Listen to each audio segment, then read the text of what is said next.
Cette expérience, on devrait la faire dans tous les collèges de France, parce qu'elle est trop cool. J'ai ici une clémentine qui pèse exactement 69 grammes, et un petit récipient qui pèse très exactement 45 grammes. Si maintenant je mets un verre d'eau, que je le remplis à ras-bord pour que chaque chose qui entre dedans fasse déborder le verre, et que je mets très délicatement la clémentine à l'intérieur, on remarque que toute l'eau qui est sortie pèse très exactement 69 grammes. J'ai dû en faire renverser un tout petit peu, mais très exactement 69 grammes en vrai. Et bien si maintenant je refais la même chose mais avec cet objet en céramique qui va couler, je le remplis bien à ras-bord, tu vas voir que c'est très différent.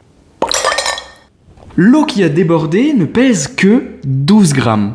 15 grammes. Alors, qu'est-ce qu'on peut en déduire? On remarque que l'eau qui a débordé à cause de la clémentine pèse exactement le même poids que la clémentine. Et en plus, la clémentine flotte. Alors que pour ce récipient qui coule, l'eau qui a débordé pèse très largement moins que l'objet lui-même. C'est donc que le poids de l'eau qui a été déplacée par les clémentines exerce une force qui va équilibrer la clémentine. Et donc si la balle arrive à déplacer assez d'eau pour équilibrer son propre poids, elle va flotter. Au contraire, le récipient qui est plus compact, il va déplacer moins d'eau que son propre poids et ne va pas réussir à s'équilibrer. Il va donc couler. Donc on peut en déduire que pour qu'un objet flotte, il doit absolument avoir une densité inférieure à celle de l'eau. C'est-à-dire qu'il doit peser moins que si on remplaçait tout son volume en eau. Et donc si au contraire on a un objet qui est plus dense que l'eau, s'il pèse plus lourd que son volume en eau, il va pas réussir à flotter. Cet objet, il va couler. Et la personne qui a découvert ça, c'est Archimède. La légende raconte qu'il l'a compris en prenant son bain